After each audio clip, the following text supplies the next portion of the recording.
The War Council chamber aboard the Krathon dreadnought hummed with the usual pretentious energy of military bureaucrats who had never actually seen real combat.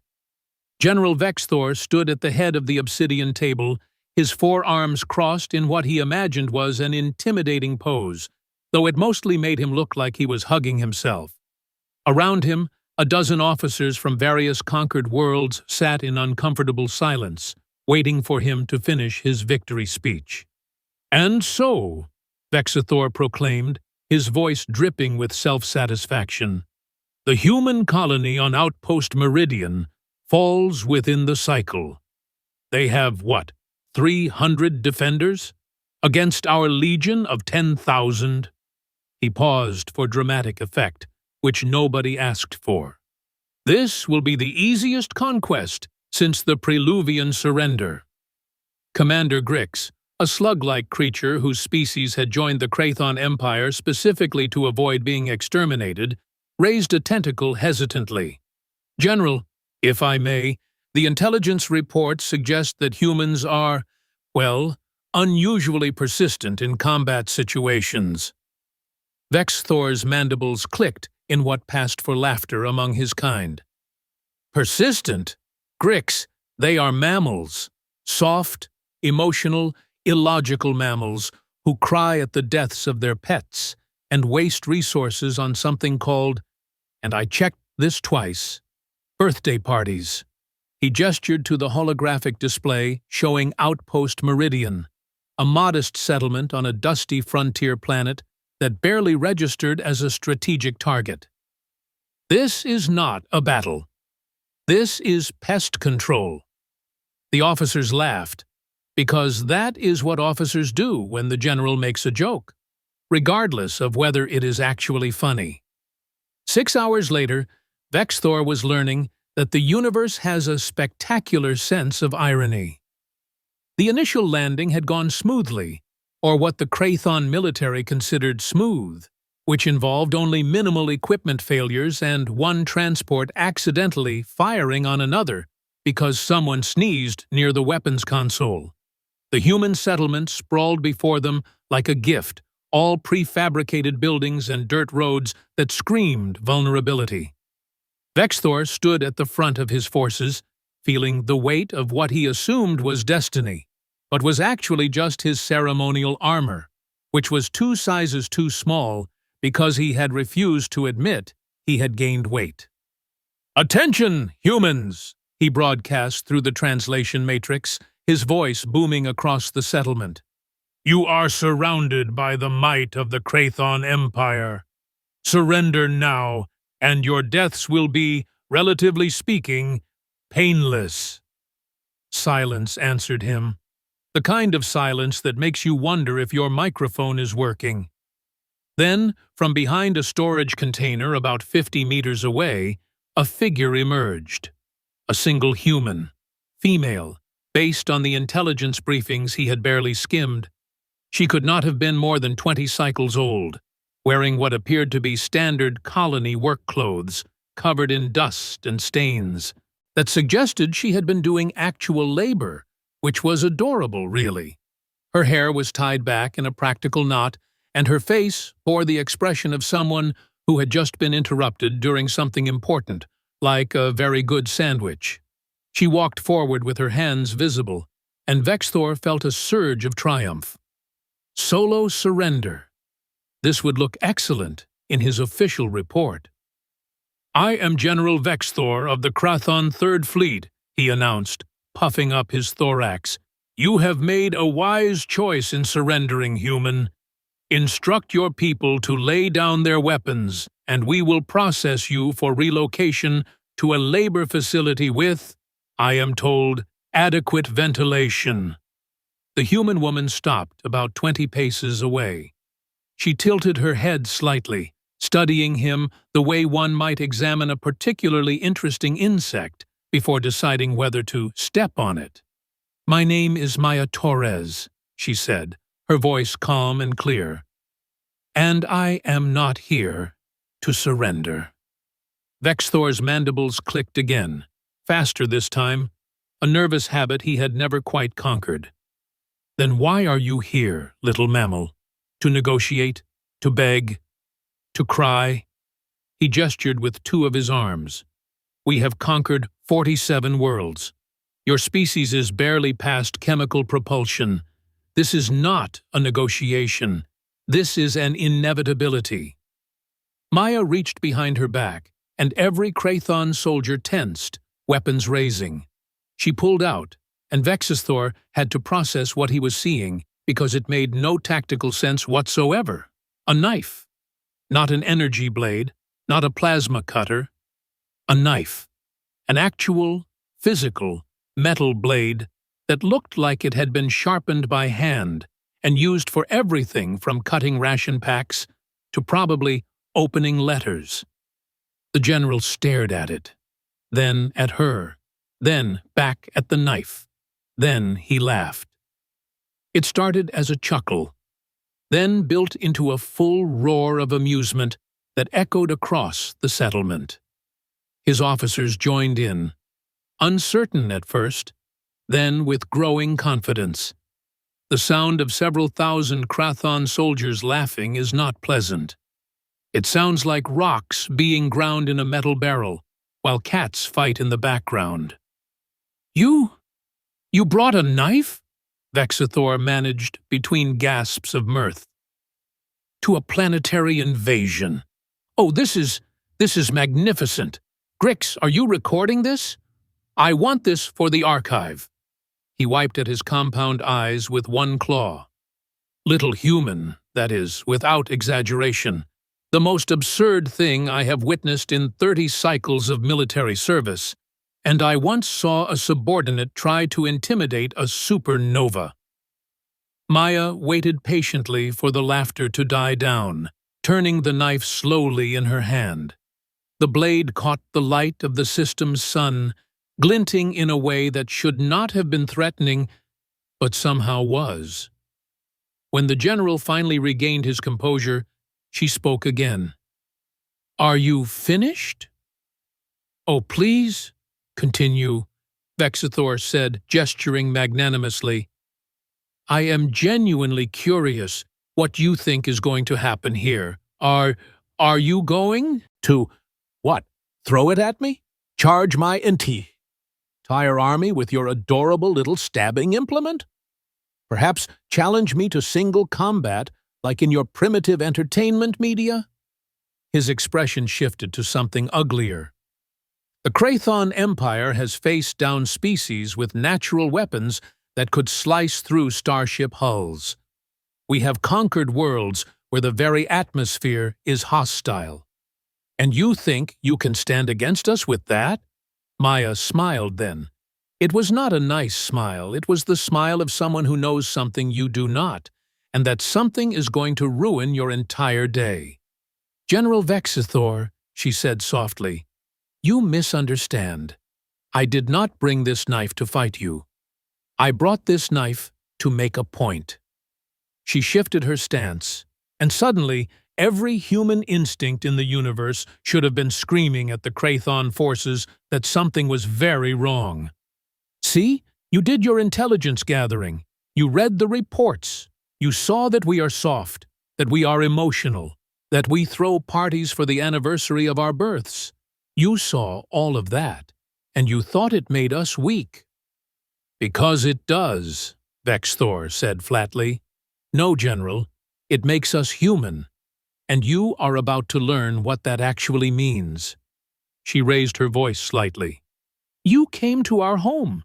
You threatened our families. You stood there and laughed at us like we were nothing. Like we would just roll over and accept extinction because you have bigger guns and more soldiers. She took one step forward, just one. But somehow, it felt like the entire battlefield shifted. You want to know what humans do when you threaten everything they love? When you give them absolutely no choice but to fight or die. Vexithor felt his confidence waver, just slightly. What? We get creative. The ground erupted, not metaphorically, literally. The entire landing zone, Every square meter that the Krathon forces had so carefully secured had been rigged with explosives buried under a thin layer of soil. The colonists had spent weeks preparing this welcome party, running conduits and charges while pretending to go about their daily routines, and now all of that careful planning activated at once. The first wave of detonations threw soldiers into the air like toys. The second wave, staggered by exactly 3 seconds because humans had done the math, caught them on the way down. The third wave targeted the heavy equipment, turning troop transports into modern art installations made of twisted metal and regret. Vexthor was slammed to the ground by his own bodyguards, who had enough sense to shield him from the shrapnel. Through the chaos of smoke and screaming, and the truly unfortunate sounds that Krathon soldiers make when they are having a very bad day, he saw Maya still standing exactly where she had been, completely unharmed because she had been standing in the one safe zone in the entire kill box. She was still holding the knife, still smiling. "That was for the threat," she called, out over the noise. "Now comes the actual fight." From every building, from every window and rooftop and carefully prepared position, the colonists opened fire. Not with military-grade weapons, because this was a civilian colony that had never expected to need those. They fired with mining charges, homemade explosives, hunting rifles. One elderly colonist, and Vexthor saw this with his own compound eyes, threw what appeared to be a homemade firebomb with impressive accuracy for someone who must have been at least 60 cycles old. The Krathon forces, trained for conventional warfare against conventional enemies, discovered that humans do not do conventional. Where a military opponent would have established firing positions and clear lines of engagement, the colonists were everywhere and nowhere. They used the terrain like they had been born to it, because they had literally built this settlement and knew every hiding spot, every angle, every approach. A squad of Krathon soldiers tried to advance on one of the buildings. The door opened, and a man who looked like he had never held a weapon in his life tossed out a canister that began spewing some kind of chemical smoke. The soldiers fell back, coughing, and found themselves herded directly into a covered pit trap lined with sharpened metal stakes. It was medieval. It was ridiculous. It was effective. Vexthor scrambled to his feet, his expensive armor now covered in dust and smoking from a near miss. "Fall back! Establish a perimeter! Use the heavy weapons! Level these structures!" But the heavy weapons were gone, destroyed in the initial blast. The transports were burning, and the human colonists were, impossibly, advancing. Commander Grix squelched up beside him, missing 2 of his tentacles and looking deeply apologetic about the entire situation. "General, we need to retreat to the landing ships. We cannot hold this position. We do not even have a position." "We outnumber them 30-1, Vexthor roared. "Yes, sir, but they seem to be very upset about the invasion, and I think they might actually kill us all." A Krathon soldier screamed as he was tackled by 3 humans who appeared to be using nothing but mining tools and pure fury as weapons. Another group of soldiers tried to form a defensive line and found themselves suddenly tangled in what looked like industrial cables strung between buildings at exactly throat height for the average Krathon. Maya Torres moved through the chaos like she was taking a casual stroll. She still had the knife. She had not used it yet. She did not need to. Other colonists moved around her with practiced coordination, not military precision, but something else. The kind of desperate competence that comes from knowing that failure means extinction. A young Krathon officer, probably on his first campaign and definitely regretting his career choices, made the mistake of trying to grab her. She sidestepped, used his own momentum to send him sprawling, and as he tried to get up, she pressed the blade against the soft spot where his armor jointed at the neck. She did not push, just held it there. "Here is what happens now," she said, loud enough for Vexthor to hear from his position behind a shipping container that used to be cover but now felt very inadequate.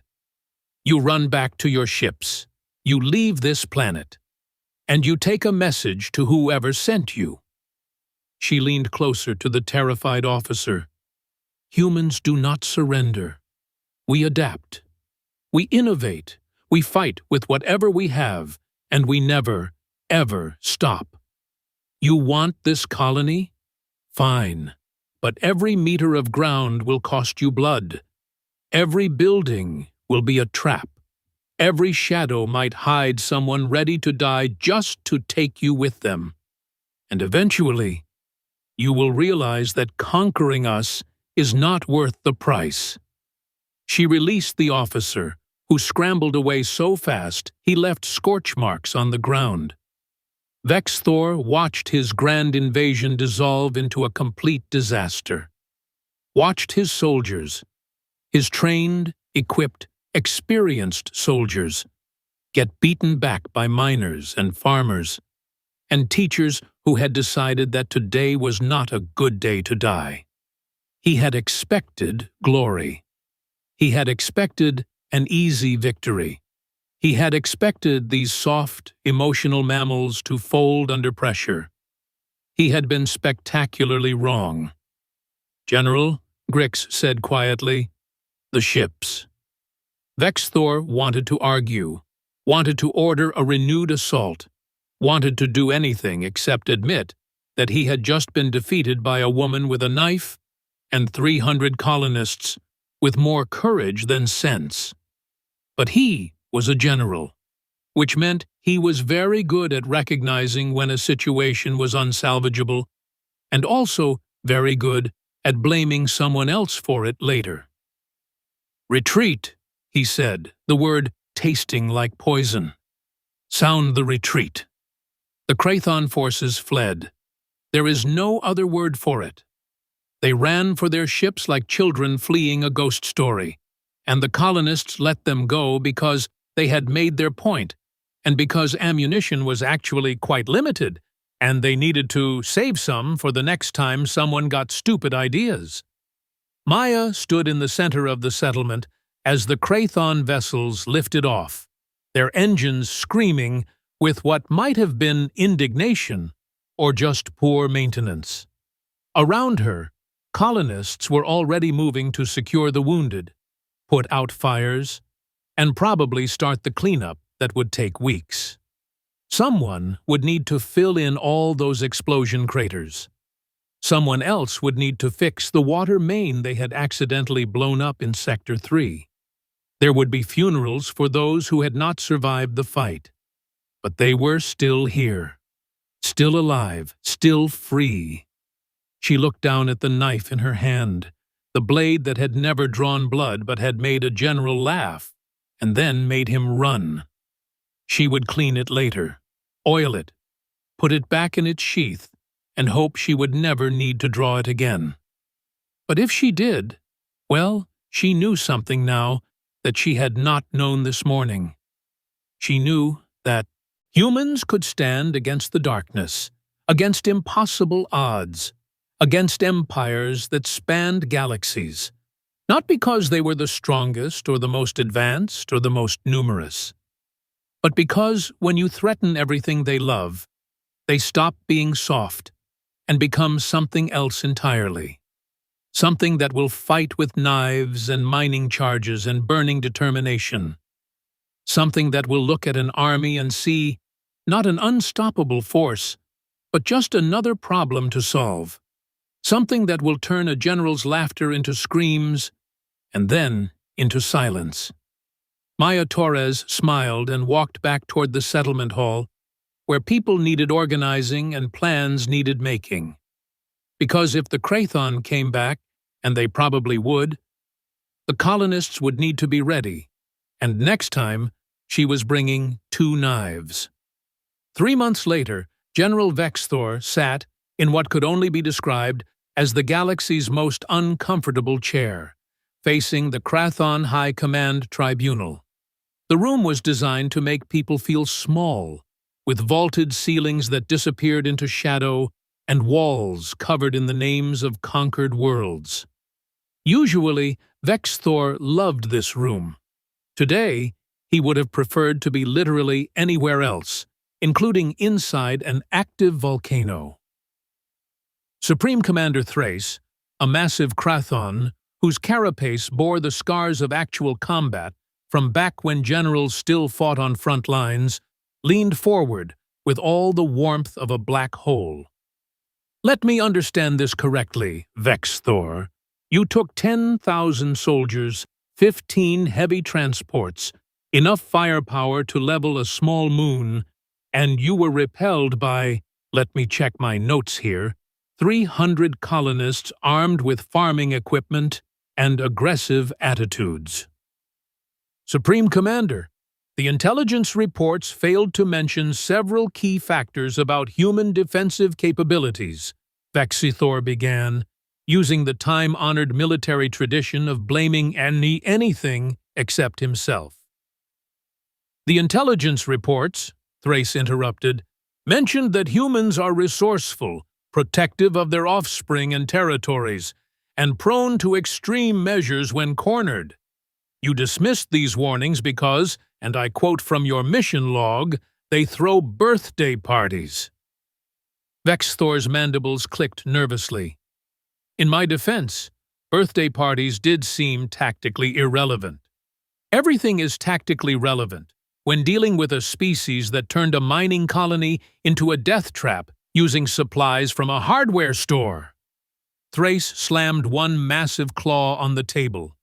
"Do you understand what this defeat has done to our reputation? The Preluvian Confederacy is asking questions. The Xanthi Collective is suddenly interested in renegotiating treaties. Half the Empire thinks we have gone soft."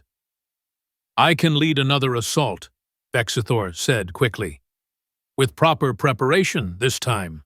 More troops, better reconnaissance, orbital bombardment to soften defenses before landing." "Absolutely not." Thrace sat back, his expression unreadable. "We are not sending you anywhere near another human colony. In fact, we are sending someone who actually understands what they are facing."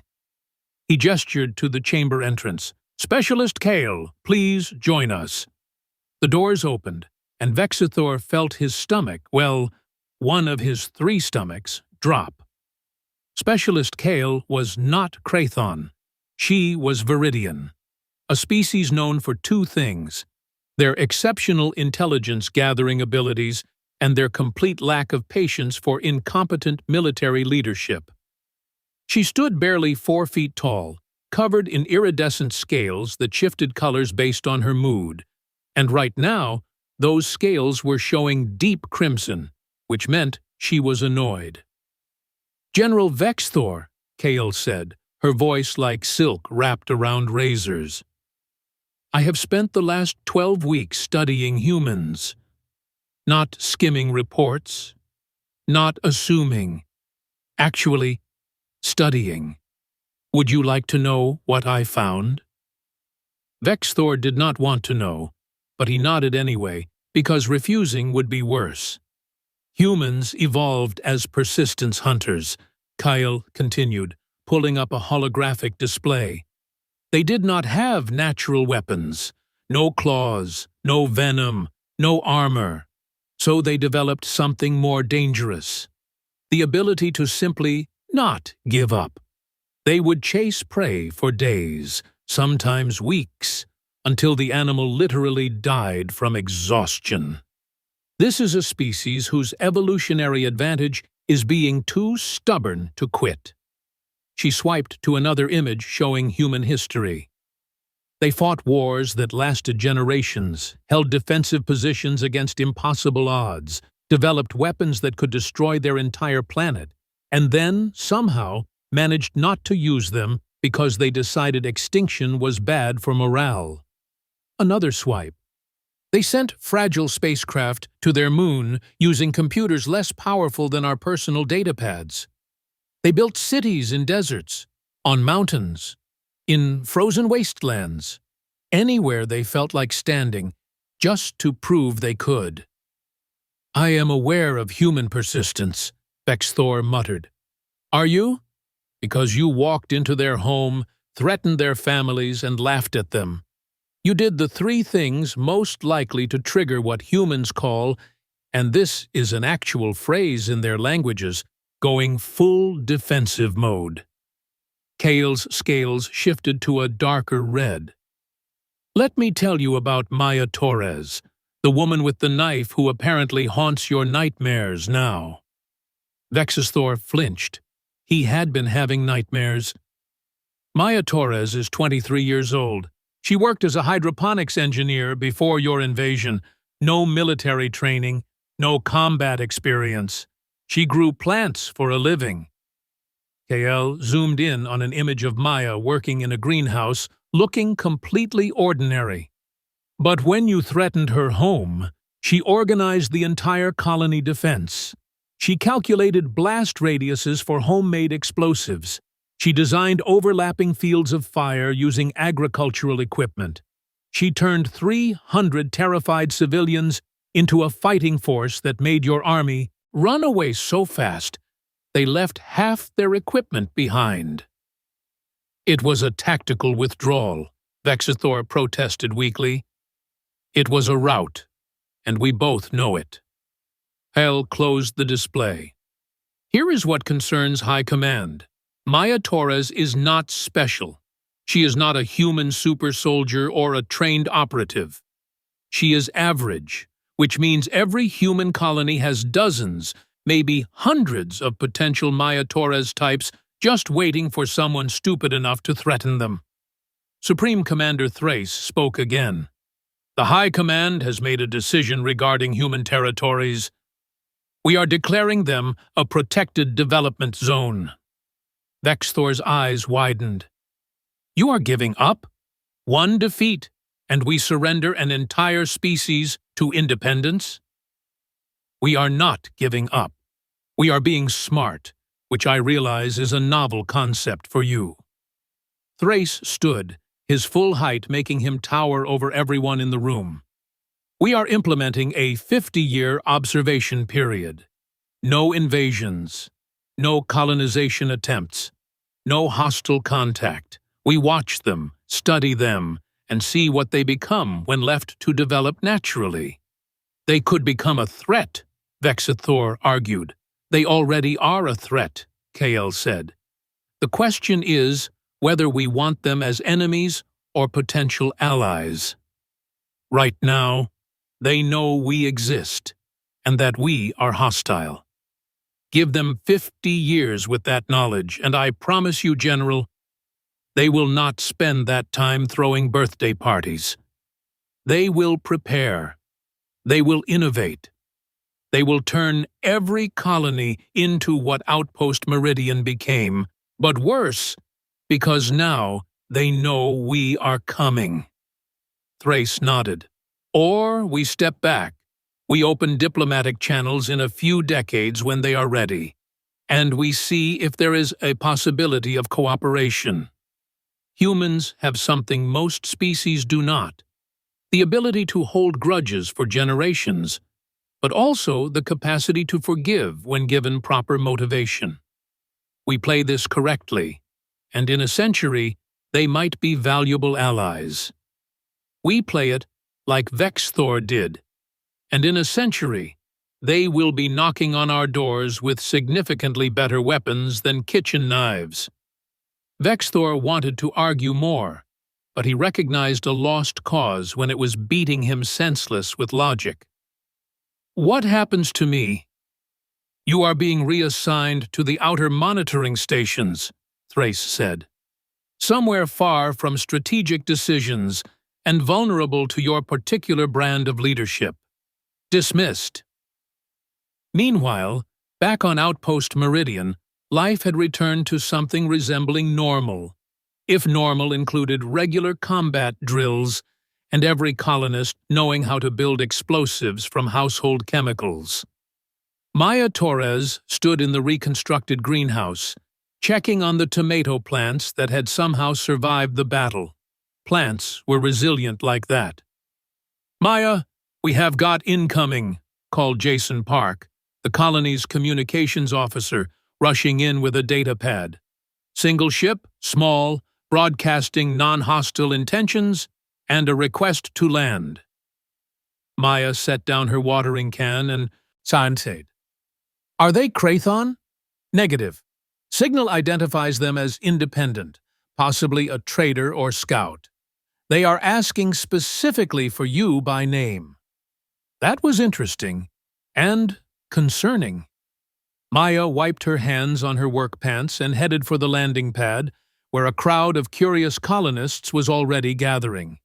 Security teams, which now actually existed and trained regularly, had taken positions around the perimeter. Nobody was taking chances anymore. The ship that landed was small, elegant, and clearly built for speed rather than combat. The hatch opened, and out stepped Specialist Kael, her scales shifting to a neutral green that suggested peaceful intentions. "Maya Torres?" Kael called out, staying near her ship with hands visible and empty. "I would like to talk, if you have a moment. No threats, no invasions, just conversation." Maya walked forward slowly, very aware that half the colony probably had weapons trained on this visitor. "You are not Krathon." "Viridian. My name is Kael. I work in intelligence, which means I am paid to understand situations before they explode, unlike certain generals who shall remain nameless, but whose careers are currently in free fall." Kael's scales flickered with what might have been amusement. "I wanted to meet the woman who defeated an army with a knife and attitude." "I had help," Maya said carefully. "You had untrained civilians and 3 weeks to prepare. You should have lost. You should have surrendered. According to every tactical simulation we ran, that colony should be a Krathon mining operation right now." Kael took a cautious step forward. "But you won, because you did something the simulations could not predict. You made them afraid." Maya crossed her arms. "Is there a point to this visit, or did you come just to analyze me like a science experiment?" "The point is this. High Command is leaving your people alone. Officially, you are now in a protected development zone. No invasions for at least 50 years, possibly longer if you behave, which I suspect you will not, but that is a future problem." Kael pulled out a small data chip. "This contains communication protocols for reaching neutral diplomatic channels. When your people are ready, when you have developed further, use it. Open dialogue. Maybe we can avoid the whole mutual destruction scenario that seems to be trending in galactic politics lately." Maya took the chip carefully, studying it like it might explode. "Why would you do this? Your people could come back with more ships, more soldiers." "We could," Kael agreed. "But then you would fight again. And you would lose, probably. But you would make it so expensive, so costly, so absolutely miserable for us, that it would not be worth it. And while we are busy dealing with you, our other enemies would see weakness. The Empire has to be strategic about its wars." She tilted her head. "Besides, I did my research. Humans have a saying, 'Do not poke the bear.' Well, General Vexthor poked the bear. And the bear turned out to be surprisingly good at explosives. High Command has decided that maybe the bear should be left alone for a while." "We are not bears," Maya said. "No, you are something much more interesting. You are survivors who refuse to accept extinction as an option. The galaxy needs more of that, not less." Kyle turned back toward her ship, then paused. One more thing. That knife you had. Did you ever actually use it? Maya smiled slightly. No, did not need to. That is what I thought. The most powerful weapon is not the one you use, but the one you are willing to use. You taught a general that lesson. He will not forget it. Neither will the Empire. Kale climbed back into her ship. Take care of yourselves, humans. I suspect we will meet again, hopefully under better circumstances. Maybe at one of those birthday parties I keep hearing about. The ship lifted off, leaving Maya standing on the landing pad with a data chip in one hand and questions in her head. Jason approached cautiously. What do you think? Trap? Maybe. Probably not. Maya looked up at the sky where stars were beginning to appear as the sun set. I think they are scared. Not of us specifically, but of what we represent. They have been conquering the galaxy by assuming everyone will fold under pressure. We proved that assumption wrong. So what do we do now? Jason asked. Maya thought about it. Thought about the colonists who had died defending their home. Thought about the makeshift weapons and desperate tactics. Thought about how close they had come to losing everything. Then she thought about the future, about 50 years of development, about what humans could accomplish when given time and motivation. Now we build, she said firmly. We build better defenses, better technology, better everything. We make sure that if they come back, if anyone comes back, we are ready, not just here, but on every human world. We share what we learned, we prepare. That sounds like we are getting ready for war, Jason said. No, we are getting ready to survive. There is a difference. Maya started walking back toward the settlement.